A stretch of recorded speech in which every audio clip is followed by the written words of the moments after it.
जय Bhim media news में मैं सृष्टि असाटी आपका स्वागत करती हूं। आइए नजर डालते हैं आज की कुछ खास खबरों पर। त्रिपुरा में हुई घटना के विरोध में मुस्लिम समुदाय की ओर से वाशिम में जिला कलेक्टर कार्यालय में आंदोलन किया गया। मस्जिदों पर हमले और मुस्लिम समुदाय के साथ हो रहे अन्याय को तत्काल समाप्त करने की मांग को लेकर सैकड़ों मुसलमानों ने त्रिपुरा में वाशिम जिला कलेक्टर के कार्यालय पर धावा बोल दिया। आज का हमारा जो यहाँ आने का मकसद है, कलेक्टर साहब को मेमोरेंडम देने का जो मकसद है, त्रिपुरा में जो मस्जिद जलाई गई, घर जलाए गए, लोगों को जो है उनके ऊपर जुल्म और सितम किया गया। हम चाहते हैं कि प्यारे देश हिंदुस्तान में ऐसी घटना दोबारा ना घटे। किसी भी किस्म का, कोई भी जाति का हो, सबका हम सम्मान करें और किसी को तकलीफ ना दे। हम प्यार से जिए, प्यार से रहे। हम ये देने के लिए आए थे कि भाई जहाँ कहीं भी हो, सिर्फ त्रिपुरा नहीं, हिंदुस्तान के कोने कोने में अमन रहे, शांति रहे, खुद भी सुकून से जिए, लोगों को भी सुकून से जीने दे। हम नहीं चाहते कि देश में कोई खून खराबा हो, देश में किसी के घर जले, किसी गरीब को मारा जाए या किसी के भी आस्था को ठेस पहुंचाई जाए। चाहे मंदिर हो तो हम उसको भी तोड़ना बर्दाश्त नहीं करते, चाहे मस्जिद हो तो हम उसको भी तोड़ना बर्दाश्त नहीं करते। किसी भी किस्म का जो धार्मिक स्थल हो, हम सब देशवासियों का ये फ़र्ज बनता है कि हम उसका एहतराम करें, चाहे वो किसी भी मज़हब का हो। और हम लोगों से यही कहेंगे, अमन और शांति का पैगाम देने के वास्ते हम यहाँ पहुँचे हैं। हम चाहते हैं कि देश में भाईचारा कायम रहे, अमन कायम रहे। यही मकसद के लिए हम कलेक्टर साहब के पास आए और हम इसी वास्ते उनको हमने मेमोरेंडम पेश किया। और जो हम ये चाहते हैं कि हमारा ये मैसेज जो है पूरे देशवासियों तक पहुँचे कि हमारे देश में अमन, शांति, भाईचारा कायम रहे। बस हम यही चाहते हैं ताकि हमारा देश तरक्की करे।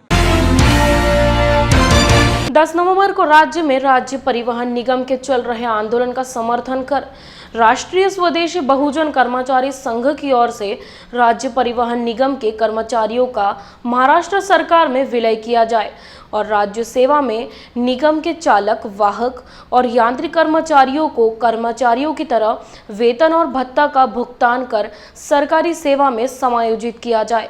और भी इस प्रकार की विभिन्न मांगों को लेकर कलेक्टर कार्यालय के सामने आंदोलन किया गया।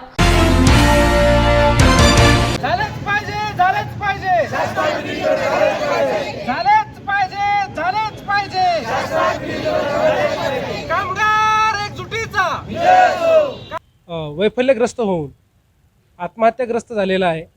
या ठिकाणी 35 ते 36 लोकांनी आत्महत्या केलेल्या आहेत आणि त्या आत्महत्या नसून आमचा आरोप आहे की तो महाराष्ट्र शासनाने ह्या एक प्रकारे हत्या केलेल्या आहेत। त्यांना तुटपुंजे वेतन देऊन त्यांचे जे करार आहेत ते करार अपूर्ण ठेवून त्या ठिकाणी कर्मचाऱ्याला वेठीस धरलेलं आहे आणि त्याची आर्थिक कुचंबना या ठिकाणी प्रशासनाने आणि महाराष्ट्र सरकारने या ठिकाणी केलेली आहे।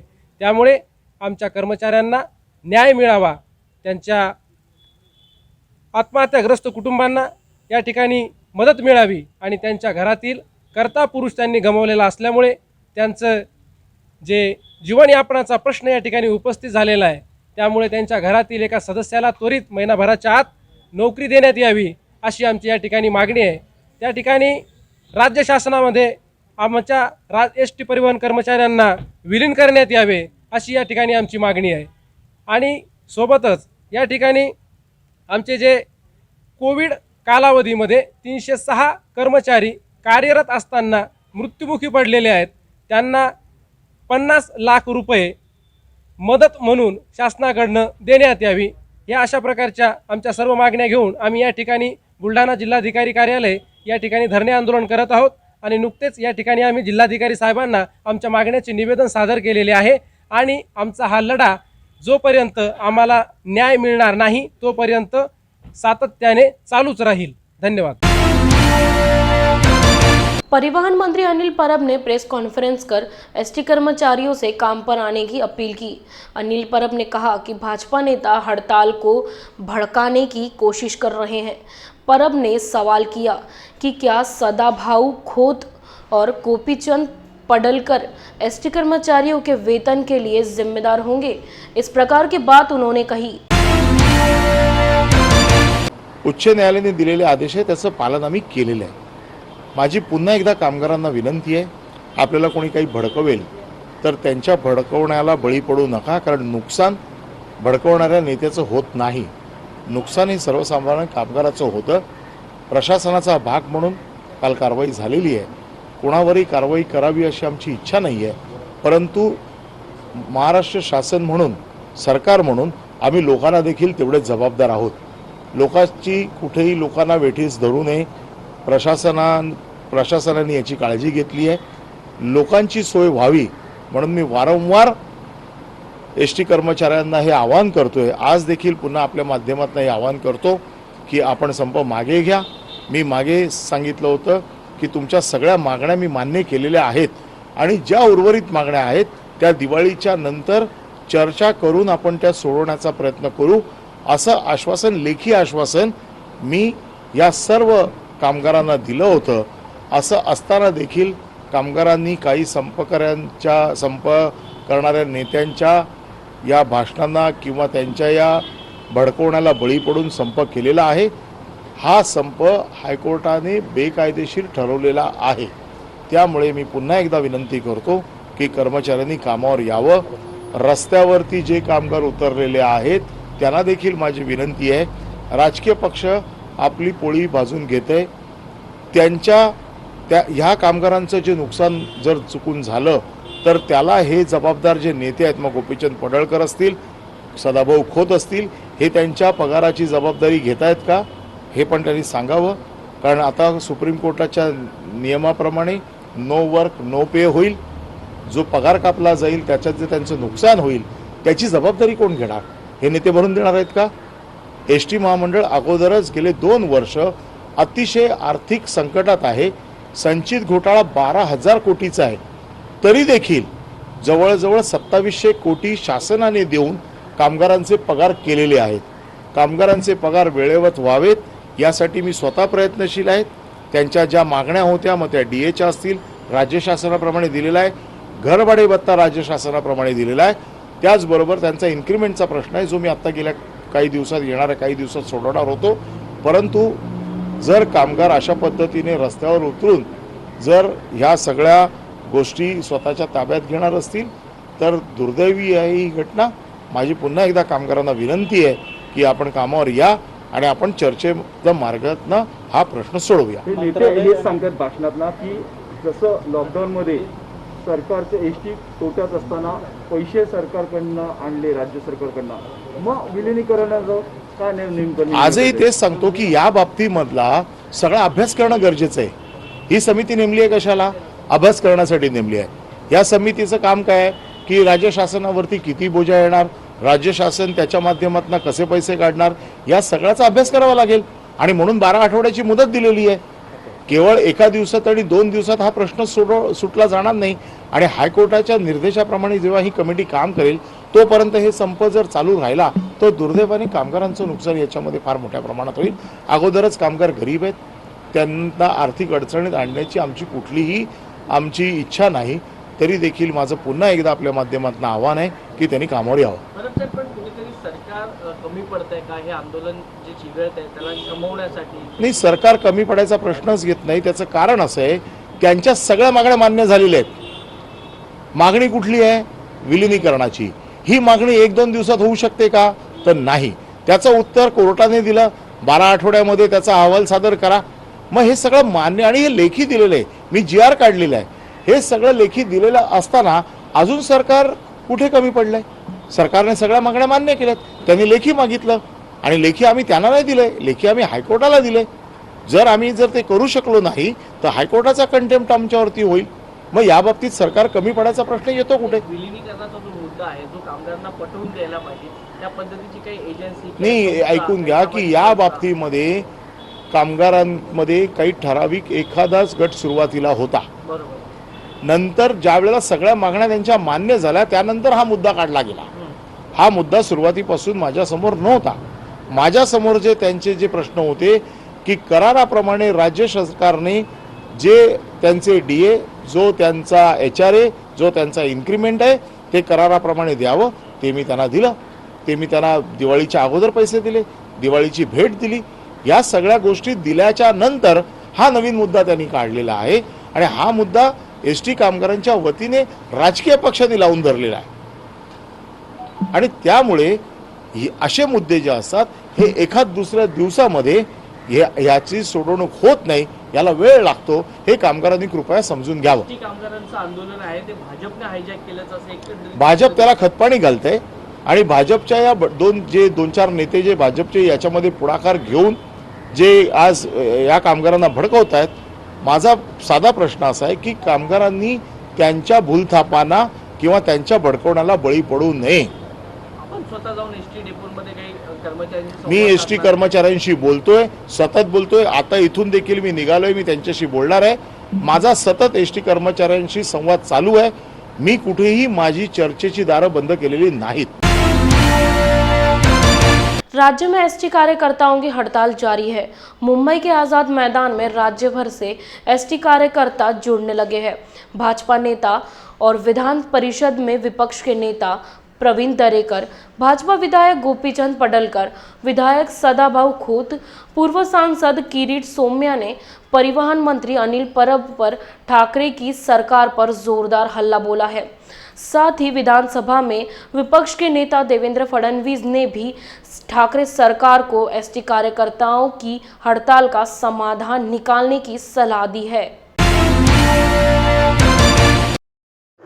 असं आहे की विधान परिषदेची निवडणूक घोषित झाली आहे. भारतीय जनता पार्टीची आमची जी स्टेट इलेक्शन कमिटी आहे याची लवकरच आम्ही मिटिंग घेऊ. त्या मिटिंगमध्ये भाजपचे उमेदवार कोण असतील ते आम्ही ठरवू आणि तशी शिफारस आम्ही केंद्रीय भारतीय जनता पक्षाला पाठवू आणि मग त्या ठिकाणी जे आमचं पार्लमेंटरी बोर्ड आहेत आणि आमचे अध्यक्ष आहेत ते त्याला मान्यता देतील. त्यामुळे नुकतीच घोषणा झाली आहे, थोडी वाट बघा.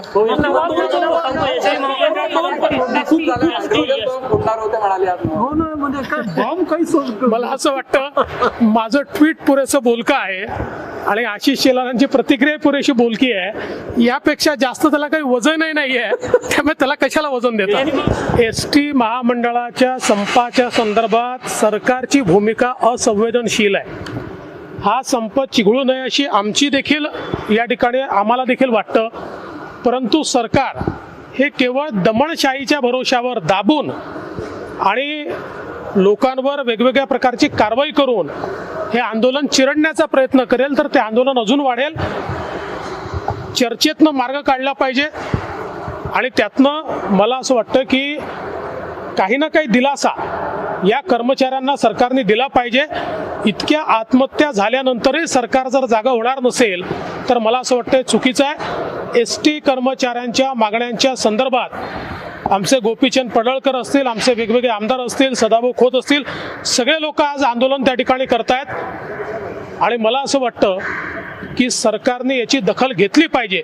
आम्हीही सरकारला पाहिजे तेवढं सहकार्य करायला तयार आहोत, पण मार्ग काढून हा संप मिटवण्याकरता सरकारने पुढाकार घ्यावा. जय भीम इंडिया न्यूज में यहाँ लेते एक छोटा सा ब्रेक।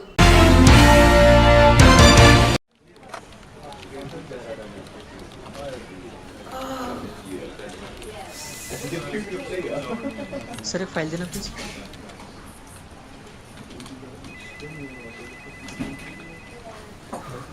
सर आपके लिए कॉल है. सर वो फाइल दीजिए ना.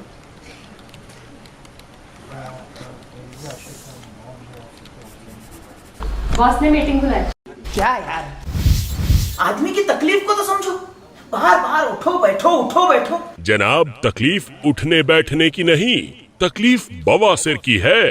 अभ्युदय पाइल्स लेजर हॉस्पिटल, जहां आयुर्वेद तथा लेजर से उपचार होता है. ना कोई दर्द, ना कोई टाका और हॉस्पिटल में ज्यादा दिन भी रुकने की आवश्यकता नहीं. अभ्युदय पाइल्स लेजर हॉस्पिटल में अंतर्राष्ट्रीय एवं अनेक राष्ट्रीय पुरस्कार से सम्मानित डॉक्टर प्रवीण साहवे व डॉक्टर पूजा साहवे द्वारा फिशर, भगंदर, बवासीर, पाइलोनियल साइंस का आयुर्वेद तथा आधुनिक लेजर से उपचार किया जाता है. तो आज ही मिलिए Abhyuday piles laser hospital, cosmetic तथा gynaecology centre, Shri Sai Ram apartment, Rameshwari Chowk, Nagpur तथा लोहार समाज भवन के पीछे महापुष्प सोसाइटी, शताब्दी नगर चौक से मनीष नगर रोड, नागपुर. कॉल 9970743318 और विजिट करें www.pilesfistulacure.com.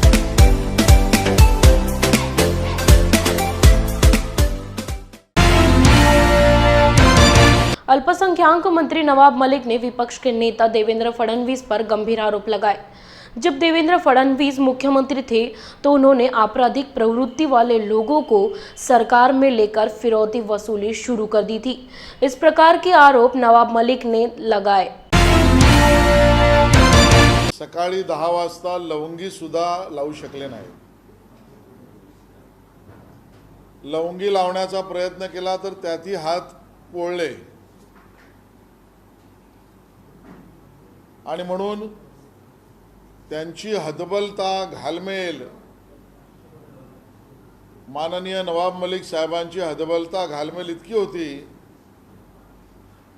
की हायड्रोजन सोडा, त्यांना आता ऑक्सिजनची गरज लागेल की काय अशी परिस्थिती निर्माण झाली होती। मुन्ना यादव, हाजी हैदर, हाजी अराफतचा भाऊ, रियाज भाटी, समीर वानखेडे, ठाणा कन्सिडरेशन, इंटरनॅशनल कॉल, उगाई अशी नावाने असे शब्द आणून खूप मोठं चित्र उभं करण्याचा प्रयत्न जरूर त्यांनी केला, पण तो विफल ठरला। याचं कारण या सगळ्याचा संबंध माननीय देवेंद्र फडणवीसजींशी जोडणं, याचं वर्णन तसंच आहे जसं अकबर बिरबलाच्या गोष्टीमध्ये बिरबलाने जमिनीवर कोळशा ठेवून उंचीवर ठेवलेल्या हंडीतल्या खिचडीने, बिर्याणी आपण म्हणूया, न पिकलेल्या न शिजलेल्या बिर्याणीशी जसा खालच्या जाळाचा संबंध बिरबलाने लावला, तसाच असंबंध लावण्याचा प्रयत्न हा नवाब मलिक साहेबांनी केला, पण त्यात काहीच तथ्य नाही। पुन्हा एकदा सिद्ध झालं, संपूर्ण राज्य सरकारची यंत्रणा 3 पक्ष एकत्र लावून सुद्धा माननीय देवेंद्र फडणवीसांवर चिकटणारा सोडा लागू शकेल असा आरोपही ते खोदून करू शकले नाहीत। हो, हे खरंय,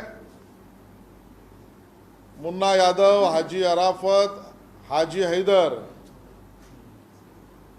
हे तिघेही पक्षाचे कार्यकर्ते आहेत। त्यांना विविध बोर्डावर अध्यक्ष म्हणून बसवलं होतं। यापैकी हाजी अराफत आणि हाजी हैदर यांच्यावर एकही गुन्हा नाही। त्यांची पूर्णपणे चौकशी केल्यानंतरच त्यांच्या नेमणुका कायदेशीर झाल्या होत्या। मुन्ना यादव यांच्यावर एक आरोप आहे, त्याचं स्पष्टीकरण स्वतः मुन्ना यादव करतील। मला माहिती असली तरी यामध्ये राष्ट्रवादी काँग्रेसचं जे कनेक्शन आहे ते स्वतः मुन्ना यादव हे स्वतःच सांगतील, काही वेळात तुमच्या समोर ते येईल। हे सगळं सोडू द्या। गेले 2 वर्ष तर नवाब मलिक साहेब तुमचं सरकार आहे, विशेषतः तुमच्या पक्षाच्या नेत्यांकडे गृहमंत्रीपद आहे। आज ज्यांच्यावर तुम्ही गंभीर आरोप करताय त्या हाजी अराफत आणि हाजी हैदर यांच्यावर गेल्या 2 वर्षात एक साधा अदाखलपात्र गुन्हा नोंद म्हणजे नॉन कॉग्नायझेबल NC सुद्धा नोंद करू शकला नाहीत। असतील तर काही आंदोलनाची कशीच असतील, आणि म्हणून गुन्हेगारांना राजाश्रय हा धंदा तुमचा। यात कुठलाही गैरकारभार देवेंद्र फडणवीसांच्या काळात झालेला नाही। नवाब मलिक यांच्या बाबत आता आम्हाला खरंच चिंता वाटायला लागलेली आहे। दिवसागणिक त्यांचं मानसिक संतुलन बिघडतंय की काही आशंका आमच्या मनामध्ये आहे। कदाचित हर्बल तंबाखूचा सप्लाय बंद पडला असेल, पण खरंच नवाब मलिकजी आपण मानसिक स्वतःला पुन्हा एकदा शांत करा। राजकारण आपल्या जागी आहे. जावयाच्या प्रेमापोटी स्वतःचं म्हणणं खरं करण्यासाठी राजकारणाच्या नीच पातळीवर तुम्ही जाऊ नका. एक नवीन स्टँडर्ड राजकारणातल्या नीच पातळीचं वर्णन करायचं झालं तर नवाबी पातळी असं आता करता येईल. आणि या नवाबी पातळीपर्यंत आपण जाऊ नये अशी आमची मनापासून इच्छा आहे. खऱ्या अर्थानं जी नावं समोर आणली जात आहेत आज, काल आणि अगोदर सुद्धा, ते बघितल्यावर एका प्रश्नाचं उत्तर नवाब मलिक साहेबांना द्यावंच लागेल. आणि म्हणून आमचा आरोप आहे, प्रश्न आहे की राज्यातील अल्पसंख्याक नेतृत्व, कार्यकर्ते, समाजातली लोक यांना नेस्तनाभूत करण्याचं काम नवाब मलिक साहेब आपल्याकडून होतंय का? मुंबई आणि महाराष्ट्रातील अल्पसंख्याक नावं वेचून वेचून त्यांची बदनामी करून त्यांना नेस्तनाभूत करावं. आर्यन खान तुमच्यामुळेच अडचणीत आला, आता शाहरुख खान अडचणीत येतोय. शाहरुख खानला अडचणीत आणण्याचं काम ही नवाब मलिकच करतायत. काल परवा त्यांनी प्रेस घेऊन मुंबईचे पालकमंत्री, राज्याचे सन्माननीय मंत्री अस्लम शेख यांचं नाव घसेटून आणलंय.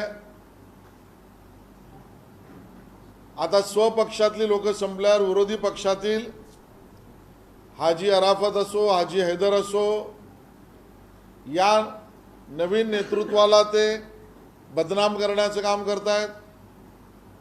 आणि ज्या 2 SIT चालू आहेत, मी पुन्हा एकदा सांगतो, त्या 2 SIT नंतर अजून एका अल्पसंख्याक मुंबईतल्या नेत्याचं नाव आणण्यासाठीच हा सगळा प्रकार नवाब मलिक करतायत हे स्पष्ट होईल.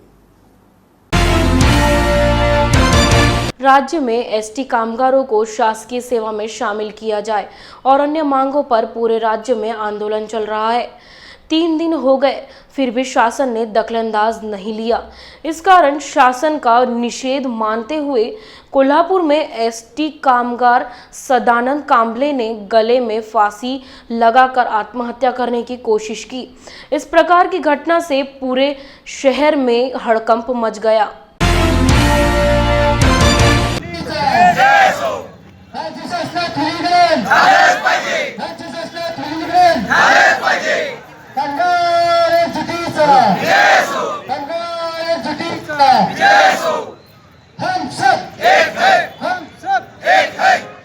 गेले 14 दिवस अखंड महाराष्ट्रामध्ये आणि पश्चिम महाराष्ट्रामध्ये आजचा 3रा दिवस हा एसटी कर्मचाऱ्यांचा लढा चालू आहे.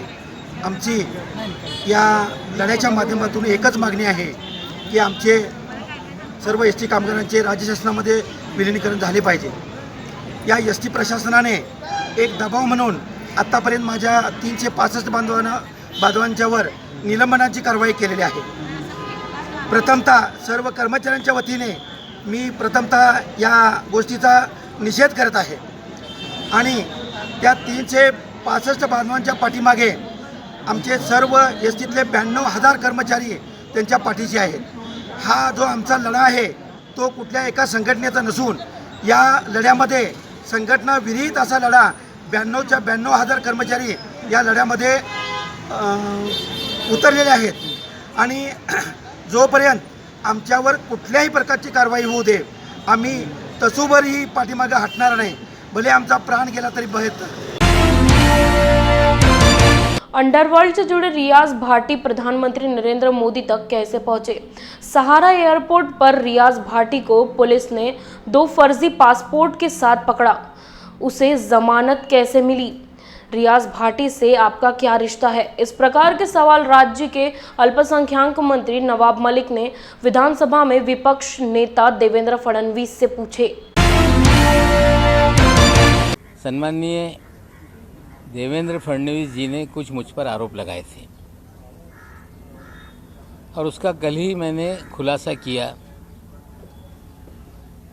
लेकिन कुछ अधिक जानकारी मैं देना चाहता हूँ. जो देवेंद्र जी ने कहा कि आपके मंत्री रहते हुए सलीम पटेल के बारे में आपको जानकारी थी कि नहीं? 2005 में मैं मंत्री पद पे नहीं था। एक आर पाटिल जी के साथ उनकी वीडियो वायरल हुई थी, ये सवाल आपने खड़ा किया।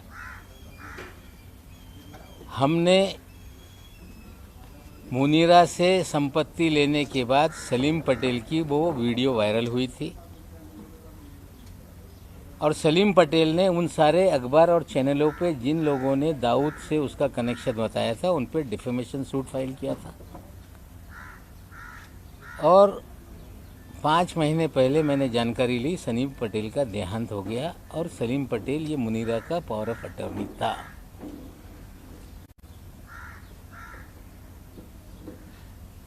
सरदार वली खान के बारे में उन्होंने कहा कि सजा याफ्ता मुजरिम से आपने कोई लेन देन किया है। 2005 में वो कन्विक्टेड नहीं था। जो वॉचमैन वहाँ पे था उनका लड़का था। 300 मीटर पे 7/12 पे उसने अपना नाम चढ़ा लिया था रेक्टिफिकेशन करने के लिए कोई कागज़, वो हमने उनको पैसा दिया था, ये सच्चाई है। लेकिन देवेंद्र जी ने हमें जो लड़ाई में लड़ रहा था या लड़ रहा हूँ, जो एनसीबी में निर्दोष लोगों को फंसाने का, हजारों करोड़ की उगाही करने का, कहीं ना कहीं देवेंद्र जी उसको डाइवर्ट करने का प्रयास कर रहे हैं। और सिर्फ डाइवर्ट करने का नहीं, उस अधिकारी को बचाने का प्रयास हो रहा है, क्योंकि देवेंद्र जी के उस अधिकारी के पुराने संबंध हैं। 2008 में कोई अधिकारी नौकरी पे आता है कि जब 8 नवंबर 2016 को नोटबंदी हुई, मोदी जी ने कहा कि नोटबंदी इसलिए किया जा रहा है, आतंकवाद खत्म होगा, काला धन खत्म होगा। और एक बात मोदी जी ने कही थी कि बड़े पैमाने पे जाली नोट है, उसे खत्म करने के लिए हम नोटबंदी का काम कर रहे हैं। जब नोटबंदी हो गई पूरे देश में जाली नोट, चाहे पंजाब हो, 2000 के 500 के जाली नोट पकड़े जाने लगे। मध्य प्रदेश में जाली नोट पकड़े जाने लगे, तमिलनाडु में जाली नोट पकड़े जाने लगे। लेकिन छापेमारी की जिसमें 14 करोड़ 56 लाख रुपए के जाली नोट पकड़े गए।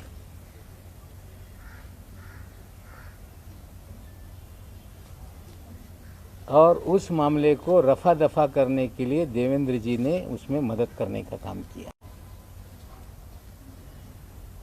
और जो आलम शेख था, इमरान आलम शेख, ये माइनॉरिटी कमीशन 6 महीने के बाद जिसको हाजी अरफात शेख को चेयरमैन बनाया गया, उसका ये छोटा भाई है। हाजी अरफात शेख, जिसे देवेंद्र जी ने दल बदल करा के अल्पसंख्यक आयोग महाराष्ट्र का चेयरमैन बनाया था, उसका ये छोटा भाई है। देवेंद्र जी, आप मुन्ना यादव को चेयरमैन बनाते हैं, कुखायत गुंडे को, बांग्लादेशियों को इस शहर के अंदर आबाद करता है, उसको आप माइनॉरिटी मौलाना आज़ाद फाइनेंस कॉरपोरेशन का चेयरमैन बनाते हैं। और जो जाली नोट का रैकेट चलाता है, कहीं छोटे मोटे कोई कार्ड छाप लेके कांग्रेस का नेता बना देता है, रहता है किसी और पार्टी में, काम आपके लिए करता है, और बाद में आप उसे महाराष्ट्र के अल्पसंख्यक आयोग पद का अध्यक्ष बनाते हो। पूरी तरह से आपने राजनीति का क्रिमिनलाइजेशन किया। हम आपसे पूछना चाहते हैं कि रियाज भाटी कौन है?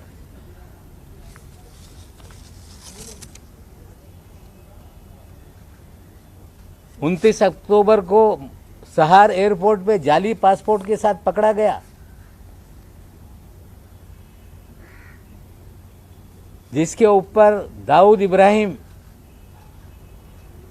सारे गैंग के लोगों के साथ संबंध की सारी खबरें अखबारों में थी। पूरा शहर जानता था कि रियाज भाटी कौन है। डबल पासपोर्ट के साथ कोई व्यक्ति पकड़ लिया जाए और 2 दिन में छूट जाता है, इसके पीछे क्या खेल था? रियाज भाटी लगातार आपके साथ सभी कार्यक्रमों में क्यों नजर आता था? रियाज भाटी भारतीय जनता पार्टी के कार्यक्रमों में क्यों नजर आता था? आपके डिनर टेबल पे क्यों नजर आता था? हम देश के प्रधानमंत्री पे आरोप नहीं लगाना चाहते, लेकिन देश के प्रधानमंत्री के कार्यक्रम में अगर कोई जाता है तो उसके लिए पूरी तरह से स्कैनिंग किए बिना किसी भी व्यक्ति को पास नहीं इशू होता। प्रधानमंत्री शहर में आए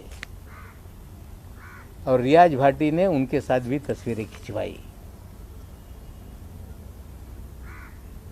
क्या ऐसा कारण था बिना स्कूटनी के रियाज भाटी प्रधानमंत्री तक पहुंच गया?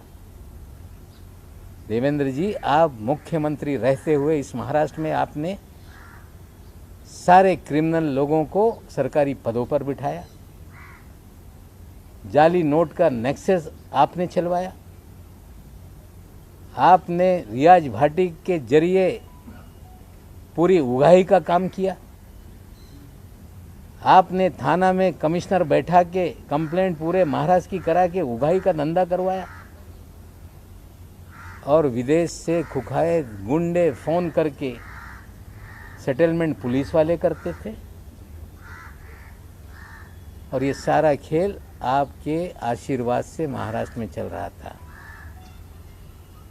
आज तो इतना बता रहा हूँ, आगे और बहुत सारी काली करतूतें देवेंद्र जी के हैं, मैं लोगों के सामने रखूंगा। जय भीम इंडिया न्यूज में यहाँ लेते एक छोटा सा ब्रेक।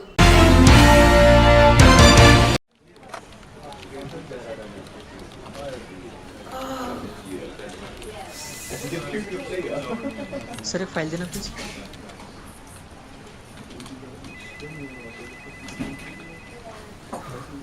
सर आपके लिए कॉल है। सर वो फाइल दीजिए ना।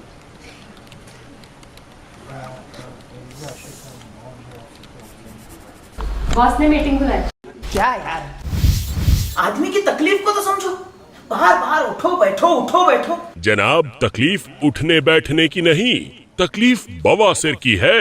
अभ्युदय पाइल्स लेजर हॉस्पिटल, जहां आयुर्वेद तथा लेजर से उपचार होता है। ना कोई दर्द, ना कोई टाका, और हॉस्पिटल में ज्यादा दिन भी रुकने की आवश्यकता नहीं। अभ्युदय पाइल्स लेजर हॉस्पिटल में अंतर्राष्ट्रीय एवं अनेक राष्ट्रीय पुरस्कार से सम्मानित डॉक्टर प्रवीण साहवे व डॉक्टर पूजा साहवे द्वारा फिशर, भगंदर, बवासीर, पाइलोनियल साइंस का आयुर्वेद तथा आधुनिक लेजर से उपचार किया जाता है। तो आज ही मिलिए Abhyuday piles laser hospital, cosmetic तथा gynaecology centre, Shri Sai Ram apartment, Rameshwari Chowk, Nagpur तथा लोहार समाज भवन के पीछे महापुष्प सोसाइटी, शताब्दी नगर चौक से मनीष नगर रोड, नागपुर। कॉल 9970743318 और विजिट करें www.pilesfistulacure.com।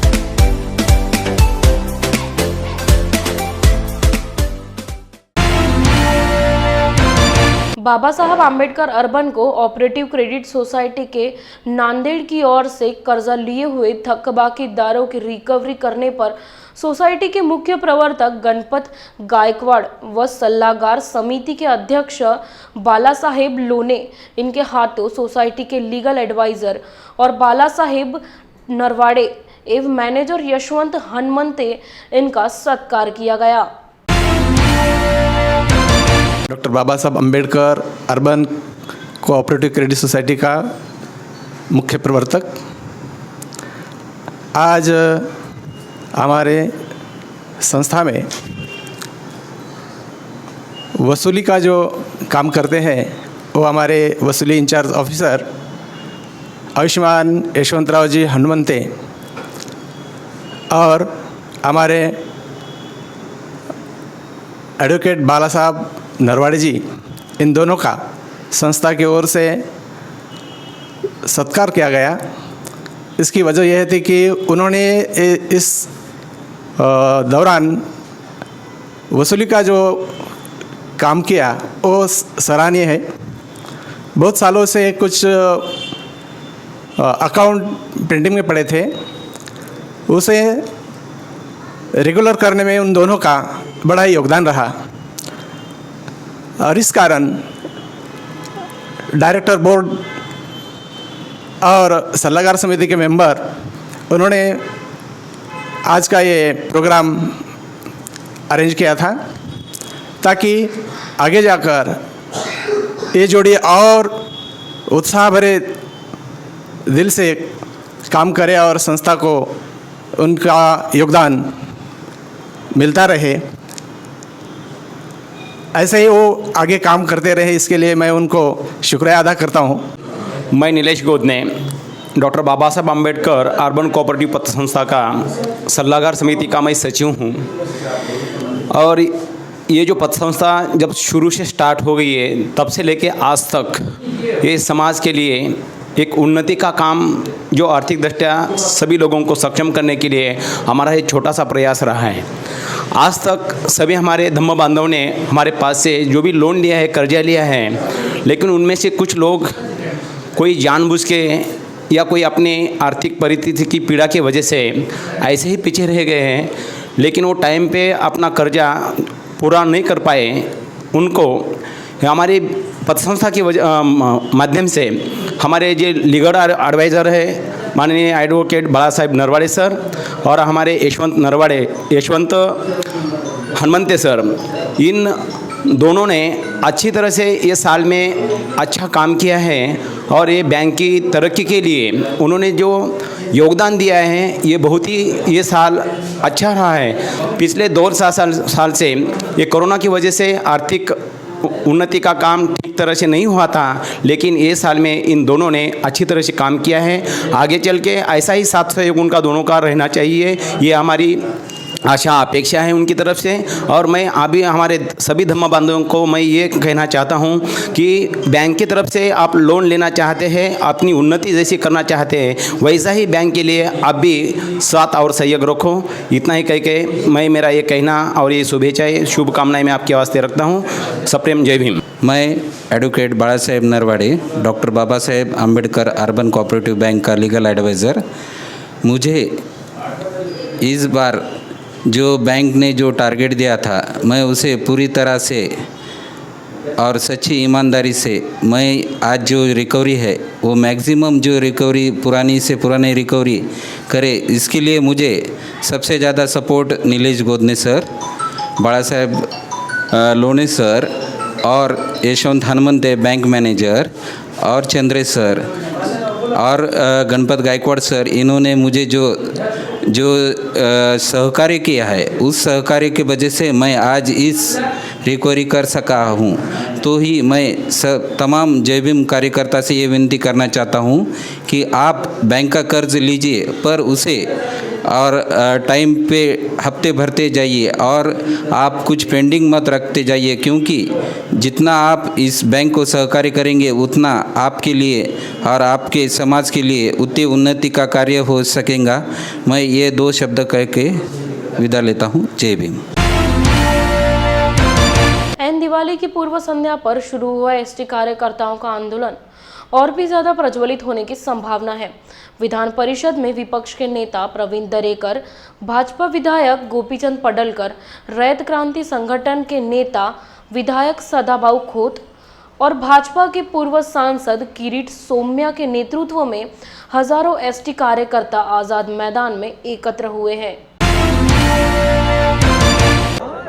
सगळ्या जिल्ह्यात सगळ्या टोल नाक्यावर पोलीस तरी ही लोक जर एवढी हजारो कामगार इथे येऊ शकले तर आम्ही ठरवलं असतं तर मंत्रालयाचा ताबा पण घेता आला असता। मला आता प्रवीण दरेकर साहेब सांगत होते, किरीट भाई मंत्रालय में जाएंगे या उनको यहाँ बुलाएंगे? मी सांगितलं बाबा मंत्रालयात ते उपस्थित नाही आहे, इथे येण्याची त्यांची हिंमत नाही आहे. कारण की जर चुकून परिवहन मंत्री इथे आले तर पहिला प्रश्न तुमच्याऐवजी मी विचारणार, साहेब काय करत होतात? ट्रान्सफरच्या ऑर्डरवर सह्या करत होतात की हिशोब मोजत होतात? आपण हॉटेलात जातो खायला, तिथे लिहिलेलं असतं, बोर्ड लावलं असतं, कटिंग चाय 5 रुपये, खडा चक्कर 10 रुपये, कडक चाय 12 रुपये. आता हे जे परिवहन मंत्री आहेत उद्धव ठाकरे सरकारचे, त्याच्या केबिनच्या बाहेर बोर्ड लिहिलेला आहे. ते तुम्हाला नाही वाचता येत, मलाही नाही कळत. फक्त जो RTO ऑफिसर आहे ना त्यांना बरोबर दिसतंय, 10 पोस्टिंग चाहिए. आणि बाहेर 3 PA, म्हणजे एका PA बरोबर ओळखपत्र, आधार कार्ड. सपोर्ट करा आम्हाला. ये खरा आदमी है ना, ये किरीट मैया का आदमी तो भोगने गया है ना. मग तिथून कुठे पाहिजे? जळगाव. काय बे तो परवा आला होता, त्याने किती सांगितलं? ते साहेब त्यांनी 3 कोटी सांगितलं. 4 कोटी देतो का? जळगावचा ऑर्डरवर सही करतो. अरे मी बघितलं त्या RTO ट्रान्सफर आज बदली झाली, तिथे उद्या दुसऱ्याचं पोस्टिंग झालं तर परवा 3रं. कारण की काल झालं होतं, त्यांनी 1 कोटी दिले होते, यांनी 1.5 दिले, दुसऱ्याने 2 दिले. म्हणून गोपीचंद राव आणि तुम्ही भ्रमात राहू नका. आता काय ना, जो अनिल बाहेर आहे, दरेकर साहेब, एक अनिल आत गेलाय, मग त्या अनिलचं काम पण ह्या अनिलला करावं लागतं ना, डबल वसूल करावी लागते. आता महिन्याचे 100 कोटी तर द्यावे लागणार ना. कमी झालं तर मग साहेब सांगणार ना, क्या हुआ तेरा वादा. सध्या सगळे मंत्री व्यस्त आहेत, कारण की भीती वाटते. आज ईडीची धाड आली, काल कोर्टाचं समन्स आला, परवा सुप्रीम कोर्टाचा आदेश आला, कब अपना नंबर लगेगा. त्याच्या आधी जेवढी होते तेवढी वसुली करा. म्हणून तुमच्या मागण्यांसाठी बातचीत करायला वेळ नाही, लेकिन ऊपर से नीचे आना पड़ेगा और जमीन पे चलना पड़ेगा. अरे एवढे हजारो कामगार, एवढी तुम्ही बंदी घातल्यानंतर एवढे कामगार जर इथे आझाद मैदानात आले, ते आझाद मैदान या घोटाळेबाज सरकारपासून पण आझादी प्राप्त करू शकतात. या कोविडच्या काळात अनेक कामगारांनी आत्महत्या करावी लागली. हे सरकार म्हणते पैसे नाही, एसटी कामगारांना पगार देण्यासाठी पैसे नाही. मग हे मुंबई महापालिकेला विचारा, कोविडचं रेमडेसिवीर इंजेक्शन हाफकिन इन्स्टिट्यूटने घेतलं 7 एप्रिल 2021, एका इंजेक्शनचे 668 रुपये. आणि त्याच दिवशी उद्धव साहेब ठाकरे यांचा मुंबई महापालिकेने ऑर्डर दिला 1668 रुपये. एक रेमडेसिवीरचा मागे 1000 रुपयाचा हप्ता तो तिथे जातोय ना बांद्राला, त्यातला अर्धे एसटी कामगारांचा खात्यात टाकावं. आतापर्यंत 27 घोटाळे काढलेत, 31 डिसेंबर पर्यंत 40 काढणार. आतापर्यंत घोटाळ्यांचा हिशोब करायला गेलो 50,000 कोटी रुपयांचे घोटाळे झालेत. 5,000 कोटी दिले ना तरी आमची दिवाळी डबल दिवाळी होऊ शकणार. आणि म्हणून गोपीचंदानी मला एक फोन केला, किरीट भाई आना है. नहीं, मैंने कहा सिर्फ आना नहीं है, हम जीतने भी वाले हैं. कामगारांचा मागण्या मान्य होणार आज नाही तर उद्या नाही तर परवा. आणि आमच्यावरील अन्याय दूर होईपर्यंत आम्ही सगळे तुमच्या सोबत उभे राहू एवढंच सांगतो. धन्यवाद. त्यांच्या सुखामध्ये त्यांच्या दुःखामध्ये गेल्या 72 वर्षापासून साथ देणारे एसटीचे सर्व कर्मचारी आज स्वतःचं जीवन संपवू पाहत आहेत.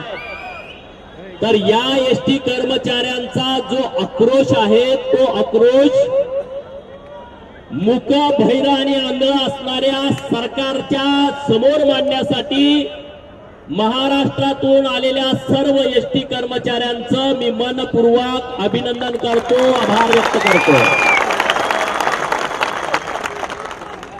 35 कर्मचाऱ्यांनी आत्महत्या केल्या. पाथर्डी डेपोतल्या कर्मचाऱ्यानं आत्महत्या का केली? दिवसभर 500 किलोमीटरचा प्रवास केल्यानंतर तो माझा भाऊ घराकडे गेला आणि घराकडे जात असताना पोरग अंगणामध्ये पळत पळत आलं, पप्पा पप्पा पप्पा आपल्या घराची लाईट तोडली आहे. एवढं त्याच्या कानावरती पडल्यानंतर हातातली पिशवी घरामध्ये ठेवली आणि त्या बिचाऱ्यानं गळफास घेतला. दुसरी एक आत्महत्या का झाली? तो एसटीचा कर्मचारी मुक्कामी गाडी घेऊन गेला होता आणि मुक्कामाची गाडी घेऊन दुसऱ्या दिवशी आल्यानंतर जेव्हा तो घराकडे आला तेव्हा त्यांचं पोरग म्हटलं, बाबा बाबा बाबा मला खायला काय आणलंय? पिशवीमध्ये तुमच्या काय आहे? तर त्या पिशवीमध्ये शिळ्या भाकरी होत्या डबा बांधून नेलेल्या. आणि एवढं ऐकल्यानंतर त्याच्या मनाला लागलं, बापाचं काळीच काय असतं हे सगळ्यांना तुम्हाला माहित आहे.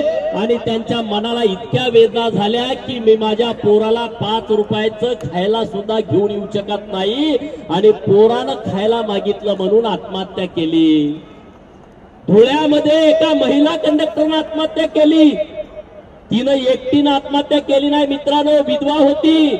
तिच्या नवऱ्याच्या जागावरती अनुकंपा खाली त्या भरती झाल्या होत्या आणि त्या बिचारीनं 10वीला आणि 12वीला असलेल्या पोरांना बरोबर घेऊन तिघांनी सामूहिक आत्महत्या केली. मित्रांनो, हे महाराष्ट्रासारख्या प्रगल्भ राज्याला शोभणारी गोष्ट नाही आहे, लाजीरवाणी गोष्ट आहे. 35 कर्मचाऱ्यांनी आत्महत्या केल्या. त्यांचे डोळे पुसण्याची गरज होती, त्यांचे अश्रू पुसण्याची गरज होती. त्यांच्या घराकडे जाऊन त्यांच्या पोराबाळांचं काय चाललंय, त्यांची पांढरं कपाळ झालेल्या तिच्या मंडळीचं काय झालंय, अर्धांग वायूनं अंथरुणावरती पडलेल्या त्यांच्या आईचं काय चाललंय, शुगर झालेल्या बीपी वाढलेल्या त्यांच्या बापाचं काय झालंय, हे सरकारनं जाऊन तिथं बघण्याऐवजी काल त्यांना बडतर्फीच्या नोटीस देताय तुम्ही. काल माननीय अनिल परब साहेबांनी मीडियाच्या माध्यमातून सांगितलं की आम्ही तुमच्यावरती अवमान याचिका दाखल करू. म्हणजे या अनिल परबांना, या महाराष्ट्र सरकारला, या महाराष्ट्रातल्या 35 मराठी बांधवाचं डोळं पुसायला वेळ नाही. त्यांच्यावरती अन्याय करायचं धोरण हे राबवतायत आणि मराठीचा मुद्दा घेऊन मताचं राजकारण तुम्ही गेले अनेक वर्ष करताय. हे 35 कर्मचारी ज्यांनी आत्महत्या केल्या ते मराठी बांधव नाहीत का? हा सवाल विचारण्यासाठी आज आम्ही इथं सर्वजण आलो आहे. आज सगळ्या महाराष्ट्रामध्ये विदर्भ, मराठवाडा, खानदेश, पश्चिम महाराष्ट्र, कोकण इथल्या सगळ्या कर्मचाऱ्यांना मुंबईला जाऊ नयेत म्हणून सगळे पोलीस तिथं डेपोमध्ये गेले. खासगी गाड्या जेवढ्या केल्या होत्या त्या सगळ्या खासगी गाड्यांना दम दिला, त्यांच्या गाड्या काढून घेतल्या, त्यांना इकडे मुंबईच्या दिशेनं येऊ दिलं नाही. मित्रांनो, तरी सुद्धा तुम्ही 72 पट्टे आहात. तुम्ही कुठल्या मार्गानं कसं मुंबईमध्ये आला हे आता तुमच्या जीवाला मित्रांनो माहित.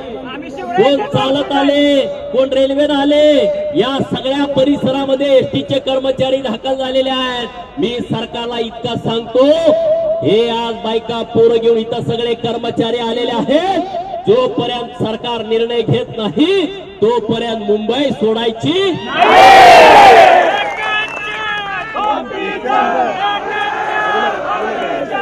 अनिल परब म्हणतायत की भाजपचे नेते तुमची माती भडकवतायत. आम्ही तुमचं माती भडकवलं का? अनिल परब साहेब म्हणतायत की भाजपची लोक या आंदोलनाला मिटू देत नाहीत. आमचा काही संबंध आहे का? हे उत्स्फूर्त तुम्ही केलेलं आंदोलन आहे आणि आमची जबाबदारी आहे, आमचं कर्तव्य आहे. विरोधी आम्ही काम करतो. म्हणजे किरीट सोमय्या आले की भ्रष्टाचार घोटाळे करणाऱ्यांचे पळापळ त्या ठिकाणी होते. परंतु किरीटभाई तुमच्यामुळे अनिल परब पळायला नको. आम्हाला न्याय हवाय. ते आदरणीय किरीटभाई सोमय्या कुठल्याही संघटनेचे अध्यक्ष नाहीत, पदाधिकारी नाहीत, परंतु या एसटी कर्मचाऱ्यांनी ज्यांच्यावर विश्वास ठेवला ते सर्वसामान्यांचा आवाज आमचे आमदार गोपीचंद पडळकर, सर्वसामान्यांची नाल जोडलेले या राज्याचे माजी मंत्री, शेतकरी नेते,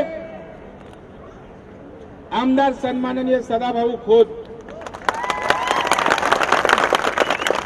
आज पदाधिकाऱ्यांची नावं नाहीत, कारण युनियन नाही, संघटना नाही, अध्यक्ष नाही, सेक्रेटरी नाही. सगळे बसलेले अध्यक्ष आणि सगळे सेक्रेटरी. कारण आज जर तुमच्यावर विश्वास असता तर यांना मैदानात बसायची पाळी आली नसती.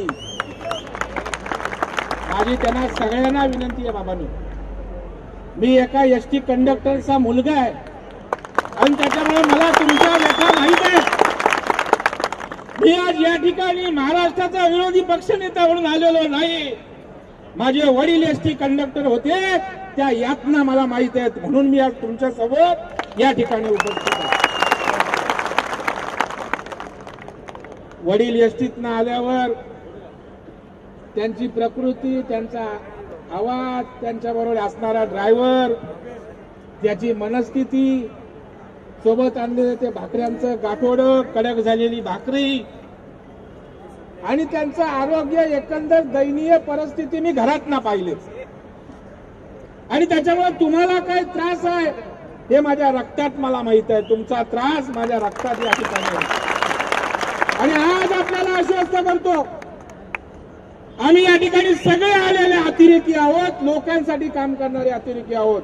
आम्हाला कशाचीच पर्वा नाही, कुणाच्या बापाला पण आम्ही घाबरत. जर या एसटी कर्मचाऱ्यांना न्याय दिला नाही, त्यांचं विलिनीकरण केलं नाही, आम्ही जोपर्यंत न्याय मिळत नाही तोपर्यंत मुंबई सोडणार नाही.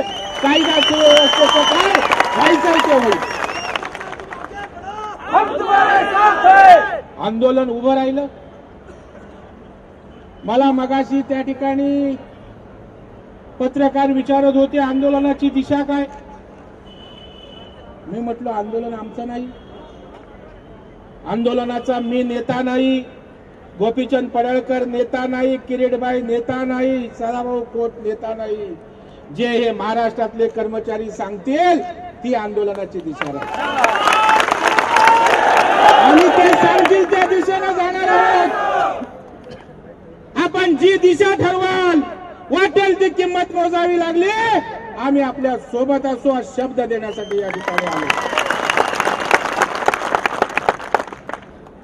सकाळी सदाभाऊ खोत यांचा मला फोन आला.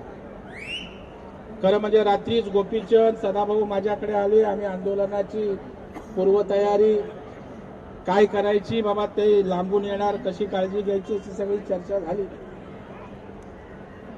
आणि मग सकाळी सदाभाऊंचा फोन आला की प्रवीण भाऊ गाड्या सोडत नाहीत, टोल नाक्यावर गाड्या अडवतायत वाशीच्या. आता मला माहित आहे आपण गेल्याशिवाय काही जमणार नाही. मी 5 मिनिटात तयार झालो, त्या ठिकाणी थेट पोचलो टोल नाक्यावर, बसलो सदाभाऊंच्या मांडीला. कशी झाली पळापळ, आता काय खरं नाही. बोललो आम्ही उठणार नाही जोपर्यंत महाराष्ट्रातला येणाऱ्या आमच्या कर्मचाऱ्यांना मुंबईचे रस्ते मोकळे करत नाही, तोपर्यंत आम्ही उठणार नाही. आणि मग हळूहळू त्या ठिकाणी रस्ते मोकळे झाले. बांधवांनो, एखादं आंदोलन, एखादी संघटना लढते, एखादा पक्ष लढतो, त्याला मर्यादा असतात. परंतु मला माहित आहे, ज्या वेळेला आंदोलन कामगार हातात घेतो, त्यावेळेला कुणाचा बाप ते आंदोलन चिरडू शकत नाही, दाबू शकत नाही. आज एसटी कर्मचाऱ्यांचं आंदोलन कुठल्या नेत्याचं नाही, तर कष्ट करणाऱ्या माझ्या या एसटी कर्मचाऱ्यांचं आंदोलन त्या ठिकाणी आहे. काय परिस्थिती आहे महाराष्ट्रामध्ये? एसटी कर्मचारी कोरोनाच्या संकटात सुद्धा त्या ठिकाणी रात्रंदिवस काम करत होते. लोक कोरोनानं घाबरून त्या ठिकाणी कामधंदे करून बंद करून बसले होते. त्यावेळेला वाहतुकीचं काम, पार्सल पोहोचवण्याचं काम हाच माझा एसटी कर्मचारी करत होता. संकटाच्या काळामध्ये तुम्हाला एसटी कर्मचारी चालतो आणि ज्या वेळेला विलिनीकरण मागतो त्यावेळेला कोर्टात अवमान याचिका दाखल करता परब साहेब. एका बाजूला सांगतात चर्चेचे दरवाजे खुले आहेत, आम्ही काय मूर्ख वाटलो का? आणि दुसऱ्या बाजूला अवमान याचिका दाखल करायची म्हणजे करणी वेगळी आणि कथनी वेगळी. 39 कर्मचाऱ्यांनी निरपराध माझ्या बांधवांनी त्या ठिकाणी आत्महत्या केली. कर्मचारी त्या ठिकाणच्या बांधवांनी आत्महत्या केली, त्याचं वर्णन गोपीचंद पडळकरांनी या ठिकाणी केलं. का केली आत्महत्या? की त्याला आता वाटतंय आम्हाला न्याय मिळेल की नाही. कारण सरकार त्या ठिकाणी कुठल्याही पद्धतीनं या कर्मचाऱ्यांच्या मागण्यांकडे लक्ष द्यायला तयार नाही. पगार वेळेत होत नाही, मुलांचं शिक्षण होत नाही, घरचा त्या ठिकाणी बाजारात करायला त्या ठिकाणी पैसे नाहीत. आणि मग जगायचं कशा? अशा एका वैफल्याच्या भावनेतनं हा कर्मचारी रोज आत्महत्या त्या ठिकाणी करतोय. तरी सरकारच्या मंत्रालयात बसलं त्याला अजूनही जाग येत नाही. कारण सरकार बहिरा लोकांचा आक्रोश अजून त्यांच्या कानावर जात नाही. यांना अजून लोकांचा आक्रोश त्या ठिकाणी यांच्या डोळ्याला दिसत नाही.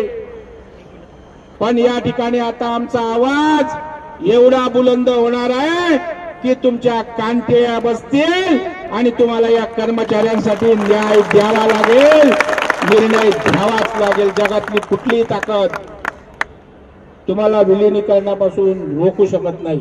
आज के लिए बस इतना ही. आप देखते रहिए जय भीम इंडिया न्यूज.